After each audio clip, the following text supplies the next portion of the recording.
साथियों, veterinary medicine के इस टॉपिक में हम शरीर की उपापचय क्रियाओं से होने वाली बीमारियों का अध्ययन करेंगे। इंग्लिश में हम इसे मेटाबॉलिक डिजीजेस कहते हैं।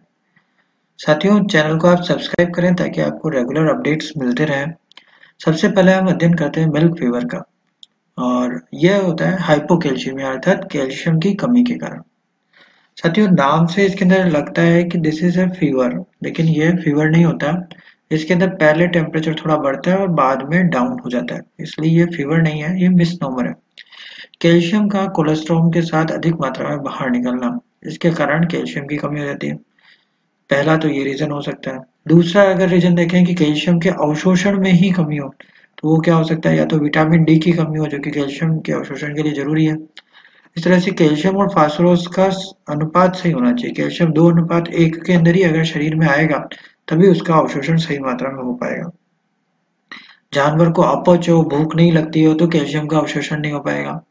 इसी तरह से हम देखते हैं कि slow mobilisation of calcium from the bones, अर्थात हड्डियों से जो कैल्शियम निकलता है वो बहुत धीरे होना, वो नहीं हो पाना। तो ऐसा पाया गया है कि पैराथार्मोन जो होता है वो हड्डियों से कैल्शियम को बाहर निकालने का कार्य करता है। जब जानवर ड्राई पीरियड में होता है, अर्थात जब वह फुल प्रेगनेंसी में होता है और दूध निकालना उसका बंद कर दिया जाता है, तब भी जानवर को हम देखते हैं लगातार कैल्शियम ओरल दिया जाता है। जब जानवर को अधिक मात्रा में कैल्शियम ओरल दिया जाता है, तो उसके ब्लड में कैल्शियम की मात्रा अधिक हो जाती है और पैराथार्मोन अपना कार्य करना बंद कर देता है, क्योंकि ब्लड में कैल्शियम की मात्रा आवश्यकता से भी अधिक होती है। जब जानवर की डिलीवरी हो जाती है, उसके पश्चात भी पैराथार्मोन की क्षमता उतनी नहीं रहती, जबकि हम ये देखते हैं कि ब्लड में कैल्शियम की मात्रा घट गई है।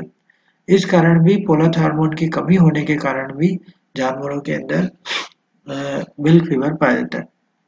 अब इससे रिलेटेड प्रमुख तथ्य हम देखें तो ये किनमें पाया जाता है, जर्सी, होलिस्टॉन, फ्रीजियन, जाफराबादी जो कि अधिक दूध देने वाली नस्लें हैं, उनके अंदर ये बीमारी अधिक पाई जाएगी, क्योंकि दूध में अधिकतम मात्रा में कैल्शियम बाहर निकलता है। इसके अलावा तीसरी से लेकर सातवीं ब्यात की नस्लों में अधिक पाई जाती है, क्योंकि तीसरी से सातवीं तक हम देखते हैं पहली दूसरी के पश्चात तीसरी तक जो है दूध की मात्रा बढ़ती है, और फिर थोड़ा तीसरी से लेकर पांचवी तक लगातार यही मात्रा रहती है। 80% यह बीमारी 48 घंटों से हो जाती है, ब्याहने के 48 घंटों में हो जाती है। इसके लक्षणों को हम 3 स्टेजेस में बांट सकते हैं। सबसे पहले स्टेज के अंदर हम देखते हैं एक्साइटमेंट या उत्तेजना होना। जानवर उत्तेजित होता है, उसके चलने फिरने में दिक्कत आती है, उसके शरीर में ट्रिमर्स आते हैं, क्योंकि कैल्शियम की कमी होने के कारण मसल्स में झटके आते हैं और ट्रिमर आते हैं। टेम्परेचर में थोड़ी वृद्धि हो जाती है। सेकेंड स्टेज में हम देखें तो एक्सटर्नल रिकम्बेंसी मिलती है, अर्थात जानवर बैठ जाता है। जानवर जो है वो स्टर्नम पे बैठ जाता है, अर्थात नीचे बैठ जाएगा, और जो उसका जो शरीर का जो निचला हिस्सा है, जो फेफड़ों के जो स्टर्नम, जिससे फेफड़ों की जो पसलियां होती है वो स्टर्नम से जुड़ी होती है, तो जानवर नीचे की तरफ बैठ जाएगा, खड़ा नहीं हो पाएगा, और पैरों को वो फैला देता है, पिछले पैरों को फैला देता है, और गर्दन को वह कंधे की तरफ मोड़ देता है। इससे ये पता चलता है कि जानवर के ऐसा लगता है कि पैरों में बहुत दर्द हो रहा है और वो खड़ा नहीं हो पा रहा है। उसके चमड़ी और मसल ठंडे पड़ जाते हैं। इधर हम देखते हैं कि फर्स्ट स्टेज में तो टेम्परेचर में थोड़ी वृद्धि हुई थी, लेकिन अब जानवर जो है ठंडा पड़ने लग जाता है। अब थर्ड स्टेज तक आते आते पशु लेट जाता है और उसके शरीर के तापमान में काफी गिर जाती है। जानवर का तापमान यदि सामान्य माने तो 101-102 डिग्री तक रहता है। शुरुआती स्टेज के अंदर ये टेम्परेचर 99 तक सेकेंड स्टेज में चला जाता है, और उसके पश्चात भी अगर ये टेम्परेचर डाउन रहता है तो यह और कम हो जाता है। जब जानवर का टेम्परेचर 95, 94 या इससे भी कम हो जाता है, तो इसे वापस रिकवर करना बहुत मुश्किल होता है, और ऐसे केसेस में जानवर की डेथ भी आती है। तो हम ट्रीटमेंट क्या करना चाहिए, इसके अंदर इमीडिएट ट्रीटमेंट के रूप में हमें सीबीजी लगानी चाहिए, कैल्शियम बोरोग्लूकोनेट जो प्रिपरेशन आती है, कैल्शियम प्रिपरेशन होती है, वो बाजार में उपलब्ध है। 450 ml लगाई जाती है। इसको स्लो आईवी से दिया जाना चाहिए, क्योंकि फास्ट आईवी देते हैं तो कैल्शियम के कारण हृदय पर अटैक हो सकता है, मायोकार्डियल इन्फेक्शन हो सकता है, और जानवर की डेथ भी हो सकती है। इसके अंदर 250 ml हम उसको आईवी दे देते हैं ताकि उसको शरीर में डायरेक्ट मिल जाए। 200 ml हम उसको सबकट लगा देते हैं ताकि वह एक डिपो बन जाए और उसे लगातार मिलता रहे। मल्टीविटामिन हम इनके अंदर देते हैं। मल्टीविटामिन देने से उस जानवर के अंदर विटामिन B1 की या बी कॉम्प्लेक्स की कमी के कारण जो है कैल्शियम अब्जॉर्प्शन या नर्वस प्रॉब्लम हो रही है, तो वो भी ठीक हो जाती है। अगली हम बीमारी देखते हैं जो कि मेटाबॉलिक डिसऑर्डर है, वह है पीपीएच। Post parturient haemoglobinuria. साथियों इसके और भी बहुत सारे नाम हैं, इन नामों की एक बार हम चर्चा करें तो पोस्ट पार्चुरेंट हीमोग्लोबिनूरिया हमेशा याद रखें। पोस्ट मतलब बाद में, पार्चुरेंट मतलब ब्याने के, मतलब ब्या जाए, या पार्चुरेशन का मतलब होता है प्रसव। प्रसव के होने के पश्चात जो हीमोग्लोबिनूरिया होता है, अर्थात यूरिन के अंदर हीमोग्लोबिन का बाहर निकलना, अर्थात रक्त का बाहर आना। अगली अब बीमारी इसी का नाम है phosphorus deficiency haemoglobinuria. Phosphorus deficiency के कारण जो हीमोग्लोबिनूरिया हो वो पीपीएच है। इसी तरह से मंडे मॉर्निंग सिकनेस भी इसे कहते हैं, ये हॉर्स के अंदर इसको विशेष नाम से जाना जाता है, मंडे मॉर्निंग सिकनेस। इसके अन्य नाम हम देखें तो एजोटूरिया, एजोटूरिया होता है। एजोटूरिया इसलिए इसको कहते हैं क्योंकि इसके अंदर जो है हीमोग्लोबिन से एजाइड्स बाहर निकलते हैं, अर्थात नाइट्रोजन युक्त पदार्थ यानी हीमोग्लोबिन बाहर निकलता है, प्रोटीन्स बाहर निकलते हैं। मायोग्लोबिनूरिया इसको इसलिए कहते हैं क्योंकि इसके अंदर मायोग्लोबिन बाहर निकलता है, जो कि हीमोग्लोबिन की तरह ही वर्णक होता है। हीमोग्लोबिन की तरह ही मसल्स के अंदर जो वर्णक पाया जाता है, जो कि रक्त, जैसे रक्त के अंदर जो वर्णक पाया जाता है वो हीमोग्लोबिन होता है। इसी तरह से जो हमारी पसलियां, जो हमारी मसल्स होती है उसके अंदर मायोग्लोबिन प्रकार का वर्णक पाया जाता है। ये मायोग्लोबिन वर्णक जो होता है वो ऑक्सीजन के ट्रांसपोर्ट करने का काम करता है, जैसे हीमोग्लोबिन करता है। अब इसके क्या क्या कारक है, तो वो है फास्फोरस की कमी होना, स्ट्रा, कड़वी, भूसा इत्यादि के अंदर भी फास्फोरस की कमी होना, मिट्टी में फास्फोरस की कमी होना, जिस चारे से आप जिस चारे के अंदर मिट्टी के अंदर फास्फोरस की कमी है तो उस चारे के अंदर भी फास्फोरस की कमी होगी। और फास्फोरस का अवशोषण के अंदर कमी होना, उसके दो कारण हमने ऊपर भी देखे थे, विटामिन D3 की कमी होना या कैल्शियम फास्फोरस का अनुपात सही नहीं होता है तो भी फास्फोरस की कमी हो जाती है। अब प्रमुख तथ्य हम देखें इससे रिलेटेड तो यह अधिक दूध देने वाले जानवरों में होता है, यह भी तीसरे से छठे ब्यात वाले जानवरों के अंदर होता है, और ठंड के मौसम में यह ज्यादा होता है। अगर शरीर का तापमान नॉर्मल रहे, अगर इसके अंदर हम देखते हैं कि शरीर का तापमान जो होता है वो नॉर्मल रहता है और लाल भूरे रंग का मूत्र इसके अंदर बाहर निकलता है, शरीर का तापमान नॉर्मल रहता है और जानवर को पीलिया या जॉन्डिस हो जाता है। साथियों इसी के आधार पर हम इस बीमारी को बेबेसियोसिस से अलग करते हैं, क्योंकि बेबेसियोसिस के अंदर भी सेम ही सिम्टम्स आते हैं, लेकिन उसके अंदर तापमान जो है जानवर का बढ़ जाता है, वो लगभग 105 डिग्री फ़ारेनहाइट हो जाता है। जबकि इस केस के अंदर तापमान ज़्यादा नहीं बढ़ता, क्योंकि फास्फोरस का जब हम इंजेक्शन लगाते हैं और इसको इंजेक्शन देते हैं तो इसका तापमान थोड़ा सा बढ़ता है, वो 102 से 103 तक ही रहता है। इसलिए इस बीमारी के अंदर हम देखते हैं कि जरूरत नहीं होती जानवर को किसी भी प्रकार का anti inflammatory analgesic, antipyretic drugs देने की। इसका ट्रीटमेंट हम क्या करते हैं, sodium acid phosphate sodium acid phosphate के इंजेक्शन लगाते हैं, टोनोफॉस्फोन के रूप से वो बाजार में मिलता है। 40 से 80 ml तक आईवी इसका इंजेक्शन लगाया जाता है ड्रिप के साथ में। इसके अलावा मार्केट के अंदर सोडियम एसिड फॉस्फेट जो है पाउडर फॉर्म के अंदर मिलता है, जो कि प्रिपरेशन हम देखते हैं बेसीफॉस के नाम से मार्केट में मिलती है, और यह 450 ग्राम जो है उसको दे दी थी। पहले सोडाफॉस के नाम से आती थी, अब ये बेसीफॉस के नाम से मार्केट के अंदर मिलती है। अगले हम मेटाबॉलिक डिजीज देखते हैं, कीटोसिस या इसे एसिटोनीमिया कहते हैं। कीटोसिस जो वर्ड है वो कीटोन बॉडी से बना है, जब कीटोन बॉडी शरीर में बनती है तो कीटोसिस होता है।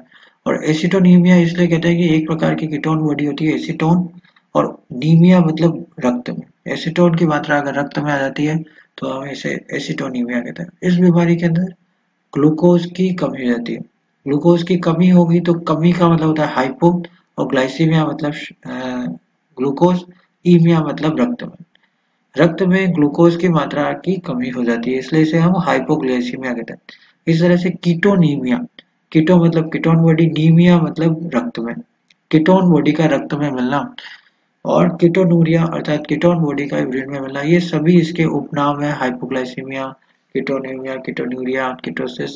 ज्यादातर इस केस में हम क्या देखते हैं कि पशु को कम कार्बोहाइड्रेट युक्त अगर भोजन मिलता है और अधिक प्रोटीन युक्त भोजन मिलता है तो ऐसे में क्या होता है कि उसके अंदर शरीर के अंदर कीटोन बॉडीज बनने लग जाती है, और अधिक मात्रा में हम प्रोटीन खिलाने पर कीटोजनिक अम्ल, ब्यूटायरिक अम्ल बनता है। सबसे इम्पोर्टेंट जो कीटोजेनिक अम्ल है वह है ब्यूटायरिक अम्ल। इसके अलावा हम क्या देखते हैं कि कोबाल्ट और फास्फोरस की कमी होने से शरीर में प्रोपियोनिक अम्ल कम मात्रा में मिलता है। तो ये प्रोपियोनिक अम्ल की जितनी मात्रा बने वो बहुत अच्छी रहती है, क्योंकि इससे अधिक मात्रा में वोलेटाइल फैटी एसिड बनते हैं और यह ग्लूकोज के अंदर कन्वर्ट हो जाता है। जबकि ब्यूटारिक अम्ल है वो उसकी आवश्यकता नहीं होती है, ये कम बने तो ये अच्छा रहता है क्योंकि ये कीटोजेनिक होता है। और फास्फोरस की कमी होने से पशु आहार लेने की मात्रा कम हो जाती है क्योंकि फास्फोरस जो होता है वो क्रमण कुंचन गति को बढ़ाता है और जानवर की भूख भी बढ़ाता है। फास्फोरस कम होता है तो जानवर ऑफ फीड होना शुरू हो जाता है। एड्रिनल ग्रंथि से स्रावित हार्मोन होता है ग्लूकोकोर्टिकॉइड। ग्लूकोकोर्टिकॉइड जो होता है वो ग्लूकोज के उपापचय को नियंत्रित करता है और रक्त में इसकी कमी होने के कारण ग्लूकोकोर्टिकॉइड की कमी होने के कारण ग्लूकोज की कमी हो जाती है। अब इससे प्रमुख तथ्य अगर हम देखें तो संकर गायें ज्यादा से ज्यादा इसमें प्रभावित होती है। जैसा कि हमने मिल्क फीवर में देखा था तो वह बीमारी 48 घंटे ब्याने के बाद होती है, लेकिन इसके लिए कहा गया है कि ब्याने के 10 दिन के बाद से लेकर 2 महीनों के बीच में यह कभी भी बीमारी मिल सकती है। 48 आवर्स के अंदर अगर जानवर के अंदर लैमनेस मिल रहा है या ठंडा जानवर पड़ा है तो ये माना जाता है कि उसमें मिल्क फीवर हुआ है। क्योंकि 10 दिन बाद से हम देखते हैं, क्योंकि ये ब्याने के तुरंत बाद नहीं होती, उसके 10 दिन बाद से 2 महीनों के बीच में यह बीमारी होती है। अब इसके लक्षणों के आधार पर इसको 2 फॉर्म्स के अंदर बांटा गया है। पहला डाइजेस्टिव फॉर्म्स यानी पाचन से रिलेटेड, तो इसमें जानवर बाटा तो खाएगा, कीटोसिस के केस में जानवर बाटा खाएगा लेकिन सूखा चारा छोड़ देगा, मतलब वो मनचाही ही चीज खाता है और कुछ चीजें खाता है कुछ चीजें नहीं खाता, तो इसे हम डाइजेस्टिव फॉर्म ऑफ कीटोसिस कहते हैं।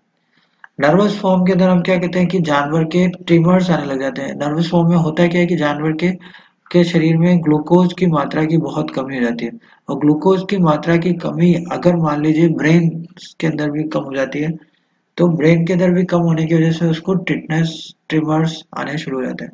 और एक और चीज हमने देखी है वो है हाइपर एस्थीसिया होना। हाइपर एस्थीसिया का मतलब है कि जानवर छूने से या जानवर के पास कोई भी आता है तो जानवर अलर्ट हो जाता है, उत्तेजित हो जाता है और उसे घूरने लगता है, गेजिंग हो जाती है, तो ये हाइपर एस्थीसिया जानवर के अंदर मिलता है। अब इस रोग का निदान कैसे करते हैं, तो रोग का निदान के लिए सबसे इम्पोर्टेंट जो चीज है वह है दूध व मूत्र में मिलने वाली कीटोन बॉडी का अनुमान लगाना। तो इसके लिए हमने देखा है कि जब दूध को हम सूंघ के देखते हैं तो इसमें मीठी फलों की सुगंध आती है, वो कीटोन बॉडी की होती है। इसके अलावा एक टेस्ट किया था रोथरास टेस्ट। तो रोथरास टेस्ट के अंदर क्या कहते हैं कि यूरिन के अंदर हम जो है यूरिन को परख नली में लेकर उसके अंदर रोथरास पाउडर मिलाया जाता है। जब रोथरास पाउडर मिलाते हैं तो इसका रंग जो है वो लाल कलर का हो जाता है, तो ये प्रूव करता है कि यूरिन के अंदर कीटोन बॉडी है और वो कीटोसिस का कारण है। इस तरह से इसका इलाज क्या करें, तो इसके इलाज के लिए हम क्या करते हैं 20% डेक्सट्रोज की बोतल जानवर को चलाते हैं ताकि उसके अंदर फटाफट ग्लूकोज चला जाए, 5-6 बोतल अगर ग्लूकोज की चलाया जाए। इसके अलावा और क्या कर सकते हैं, अपने बाजार में देखिए ग्लूकाबूस्ट नाम की प्रिपरेशन आती है या सोडियम प्रोपेनाइक, कैल्शियम प्रोपेनाइक अम्ल इत्यादि प्रिपरेशंस आती है, ये सभी जानवर के अंदर ग्लूकोज की मात्रा को बढ़ाती है। और भी हम क्या चीजें दे सकते हैं, मेनिटोल दे सकते हैं 20%। अगर जानवर को नर्वस फॉर्म है तो मेनिटोल ही दी जाती है क्योंकि नर्वस फॉर्म के अंदर हमने देखा है कि हाइपर जानवर के ब्रेन के अंदर ग्लूकोज की मात्रा कमी होती है और मेनिटोल जो है वो ब्रेन के अंदर ब्लड ब्रेन बैरियर को पार कर जाती है। इस तरह से मल्टीविटामिन बी कॉम्प्लेक्स देना चाहिए। इसके अलावा हम देखें कि इससे स्टेरॉइड प्रिपरेशंस और इंसुलिन प्रिपरेशंस भी दी जाती है। स्टेरॉइड प्रिपरेशन देने से उसके शरीर में ग्लूकोज की मात्रा बढ़ती है, ग्लूकोकॉर्टिकॉइड हार्मोन्स की मात्रा बढ़ती है। इंसुलिन देने से भी शरीर के अंदर ग्लूकोज के उपापचय की क्षमता बढ़ जाती है। ग्लिसरॉल इत्यादि दवाएं दी जाती है ताकि उसके शरीर में ग्लूकोज की मात्रा बढ़े, जानवर का कीटोसिस इससे दूर हो जाता है। इसके अलावा और हम विशेष प्रकार की हम बीमारियां जो कि हम देखते हैं जो कि उपापचय के कारण होती है, तो उसमें पहली आती है पाइका। पाइका का जो अगर एलोपैथिक नेम या इसे कहें कि साइंटिफिक लैंग्वेज में उसे हम एलोट्रायोफेजिया कहते हैं। एलोट्रायोफेजिया का मतलब है कि ऐसी चीजें खाना जो कि वास्तविक में जानवर को नहीं खानी चाहिए, जो नहीं खानी चाहिए ऐसी चीजें खाना एलोट्रायोफेजिया कहलाती है। और ये मुख्यतः किसकी कमी से कारण होती है, तो वो है फास्फोरस की कमी के कारण एलोट्रायोफेजिया या पाइका होता है।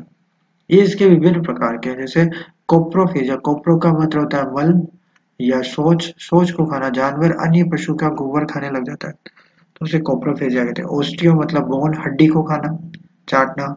जियोफेजिया, जियो मतलब धरती या मिट्टी, तो मिट्टी को खाना जियोफेजिया कहलाता है। इन्फेंटोफेजिया, इन्फेंट मतलब शिशु या मादा द्वारा ब्याए गए स्वयं के बच्चे को खा जाना इन्फेंटोफेजिया कहलाता है। इसी तरह से पिटोफेजिया बोलते हैं। पिटोफेजिया क्या होता है कि पिटो मतलब बाल से रिलेटेड है, जब जानवर बालों को खाना शुरू कर देता है या बाल के गुच्छे या चमड़ी खाना शुरू करता है तो उसे ब्यूटोफेजिया कहते हैं। जैसे लिकिंग डिजीज होती है जानवरों के अंदर, जब वो कागज, लकड़ी, कपड़ा, चमड़ा, पत्थर आदि को चाटता रहता है दिन भर, तो ऐसे जानवरों को लिकिंग डिजीज कहा गया। इसके अलावा आयरन मॉन्गरिंग, जब जानवर के अंदर आयरन की कमी हो जाती है शरीर में, तो वह लोहे की चीजों को चाटना खाना शुरू कर देता है। इसे आयरन मॉन्गरिंग कहते हैं। एक स्टेबल वाइज जो होती है वो घोड़ों के अंदर देखने को मिलती है। ये सबसे बेकार खराब आदत है घोड़ों की, और ऐसे घोड़ों को कल कर दिया जाता है क्योंकि ये आदत दूसरे घोड़ों में भी फैल जाती है इसलिए। तो घोड़ा अस्तबल की दीवारों को चाटता है, इसे स्टेबल वाइज कहते हैं। एक टर्म आती है कैनाबलिज्म। कैनाबलिज्म जो है ये इन्फेंटोफेजिया से भिन्न है। इन्फेंटोफेजिया में मादा द्वारा ब्याए गए बच्चों को खा जाती है तो इन्फेंटोफेजिया कहलाता है, जबकि कैनाबलिज्म का अर्थ है खुद की जाति के ही जानवरों को खा जाना, कैनाबलिज्म कहलाता है। इसका कारण क्या हो सकते हैं? कैल्शियम, फास्फोरस, नमक इत्यादि चीजों की कमी के कारण जानवर एक दूसरे कैनाबिज्म करता है, या पिटोफेजिया, इन्फेंटोफेजिया इत्यादि होता है।